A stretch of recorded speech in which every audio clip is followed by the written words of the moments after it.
Welcome to Haunted Origins. In today's episode, we delve into the shadows of the Sunshine State, Florida, to uncover the chilling secrets of its most haunted places. Our journey begins at the infamous St. Augustine Lighthouse, towering over the Atlantic coast. Dating back to the 1800s, this historic landmark is shrouded in darkness and rumored to be a hotspot for ghostly activity. From phantom footsteps to chilling apparitions, the restless spirits of this lighthouse are said to roam the grounds ever since they suffered a terrible fate. Our next destination takes us deep into the heart of Miami, where the ghostly legend of a jazz-era mobster is said to haunt a hotel's 13th floor. Will we be able to uncover the truth behind his haunting presence? Let's find out.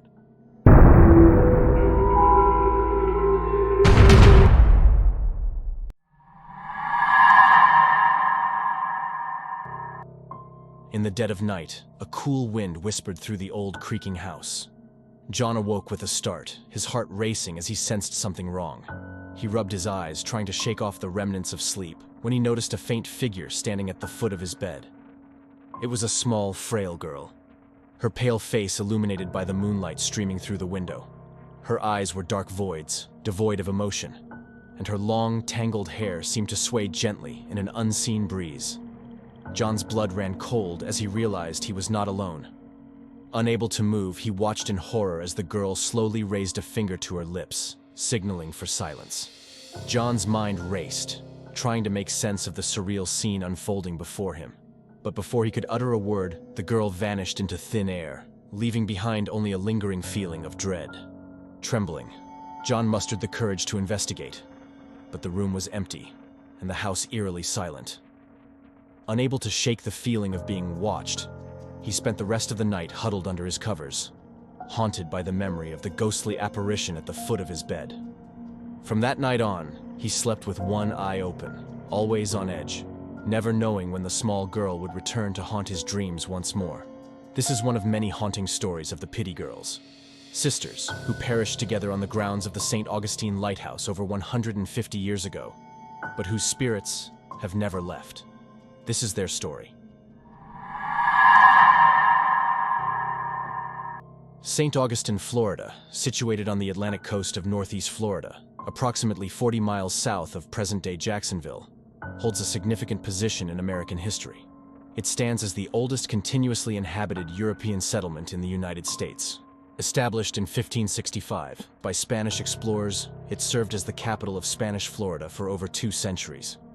The region saw shifts in ownership between Spain and England until Spain ultimately relinquished control to the United States in 1819. Despite this transfer, St. Augustine retained its status as the territory's capital until 1824, when Tallahassee was chosen as the permanent capital. Tallahassee continued to serve as the capital even after Florida achieved statehood in 1845, becoming the 27th state of the United States. St. Augustine boasts numerous historic landmarks that draw visitors keen on American history. Among these notable sites is the old St. Augustine Lighthouse, a pivotal marker dating back to 1589. Originally an old Spanish watchtower, it was repurposed by Americans into Florida's very first lighthouse. Situated on Anastasia Island, it was initially constructed as a wooden structure. Evolving over time, the structure was later fortified with stones sourced from a local quarry, housing a functional lighthouse by 1737. This beacon guided sailors until concerns over beach erosion prompted the construction of a new tower in 1871, completed by 1874. Merely 6 years later, in 1880, the aging lighthouse succumbed to the relentless forces of nature, collapsing into the Atlantic Ocean, where it now lies as an archaeological relic, preserving a piece of St. Augustine's maritime history. The construction of the new tower loomed as a monumental task, envisioned to soar as the tallest lighthouse of its era at 165 feet. To oversee this grand endeavor, Hezekiah Pittee assumed the role of superintendent, relocating his entire family from Maine to Florida. Among them were his wife Mary and their 3 daughters, Mary, Eliza, and Carrie. Embracing their new surroundings, the Pittee girls sought adventure in every corner. Their favorite pastime involved the railway cart that shuttled supplies to and from the construction site, doubling as an exhilarating makeshift roller coaster.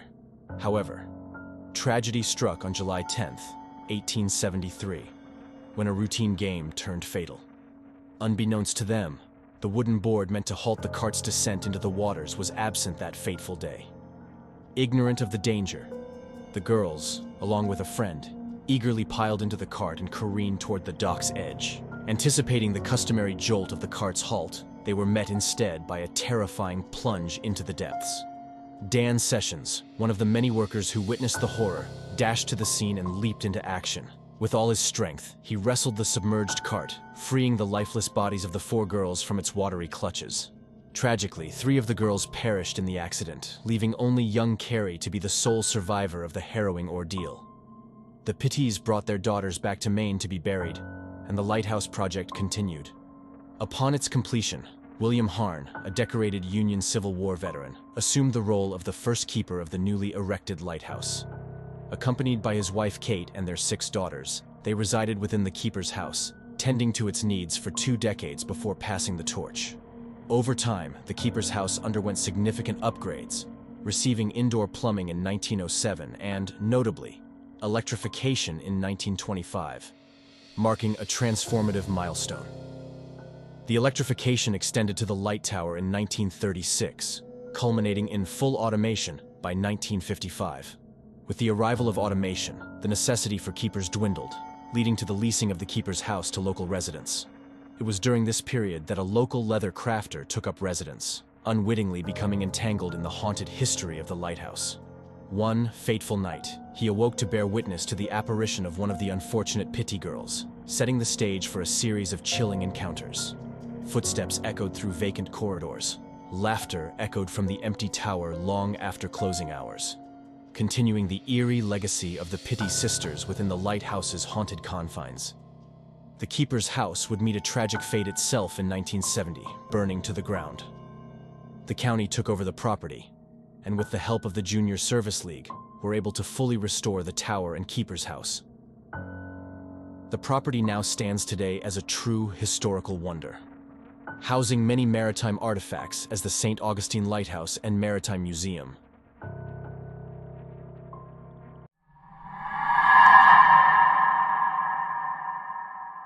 Robert was on a business trip in Miami, Florida, and found himself in a historic hotel, renowned for its mysterious past.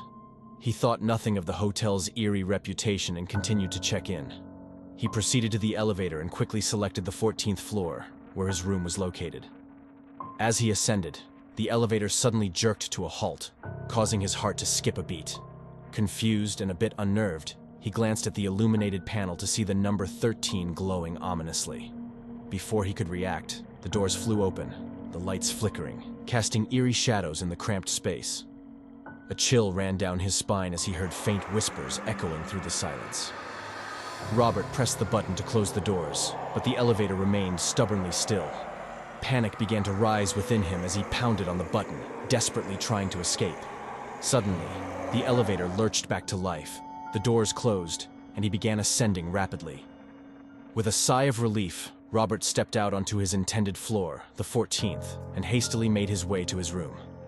This is one of many stories of the haunted 13th floor of the Biltmore Hotel, the location of a murder, where the victim still roams the halls of the old hotel to this day. That victim was Thomas Fatty Walsh, and this is his story. Coral Gables, Florida, located in southeast Florida on its Atlantic coast, and just 7 miles from downtown Miami, is a planned community. Development started in 1925 when real estate developer George E. Merrick, captivated by the allure of Mediterranean architecture, envisioned a lavish city that would rival the grand landscapes of Europe. Merrick envisioned bringing the castles of Spain to America, and his attempt at this was the Biltmore Hotel. With the help of architect Leonard Schultz and landscape architect Frederick Law Olmsted Jr., Merrick's vision began to take shape. Construction of the Biltmore commenced in 1924, and by 1926, the majestic hotel opened its doors to guests, instantly captivating visitors with its lavish interiors, exquisite detailing, and unparalleled amenities. From its stunning lobby adorned with hand-painted ceilings and marble columns, to its luxurious guest rooms and suites, the Biltmore exuded an air of sophistication and refinement. As the Jazz Age unfolded, the Biltmore became the playground for the rich and famous, attracting illustrious guests from around the world. Celebrities, dignitaries, and socialites flocked to its halls, drawn by the allure of glamorous parties, extravagant events, and world-class entertainment. In the midst of the Prohibition era, Thomas "Fatty" Walsh was a prominent bootlegger and underworld figure, known for his connections and operations in the illicit alcohol trade. On March 7, 1929, Walsh was attending a gambling event at the Biltmore Speakeasy, a secret venue where guests could indulge in illegal drinks and gambling away from prying eyes. As the events unfolded, tragedy struck. Whether it was a hired hit or the result of a gambling disagreement, nobody will know, but Walsh was gunned down right at the gambling table. Amidst the chaos and confusion, the gunman swiftly fled the scene, leaving Walsh's lifeless body behind. The witnesses were all interviewed, but nobody would talk. The murder of Thomas "Fatty" Walsh at the Miami Biltmore Hotel's 13th floor speakeasy sent shockwaves through the criminal underworld and captivated the public's attention. Speculation ran rampant about the motives behind the killing, with rumors of rival gang disputes and internal power struggles within organized crime syndicates. Despite extensive investigations and law enforcement efforts, the perpetrators of Walsh's murder were never officially identified or apprehended. During the Second World War, the Biltmore faced a new challenge as it was temporarily shut down by the War Department and repurposed as a hospital with a 1,200-bed capacity. Converted entirely into a medical facility, the hotel became a vital asset for the U.S. Army, providing care for wounded soldiers and veterans. Over the years, it also served as a teaching hospital for the University of Miami's School of Medicine, further cementing its role in serving the community. However, by the 1960s, the Biltmore fell into a state of neglect. Its once glamorous halls abandoned and forgotten. For nearly a decade, the empty building stood as a silent testament to its former glory, slowly succumbing to decay and deterioration. In 1973, the city of Coral Gables took ownership of the abandoned hotel, recognizing its historical significance and potential for restoration. After a decade of neglect, a restoration plan was finally set in motion in 1983, aiming to breathe new life into the iconic landmark. Over the course of 4 years, painstaking efforts were made to restore the hotel to its former grandeur, culminating in a grand reopening in 1987. With the management takeover by Seaway Hotels Corporation in 1992, a new chapter began for the Biltmore Hotel. The restoration efforts continued, with a focus on preserving and enhancing the hotel's luxurious features. Today, the Biltmore stands as a shining example of historic preservation and modern luxury, attracting guests from around the world with its timeless charm and elegance.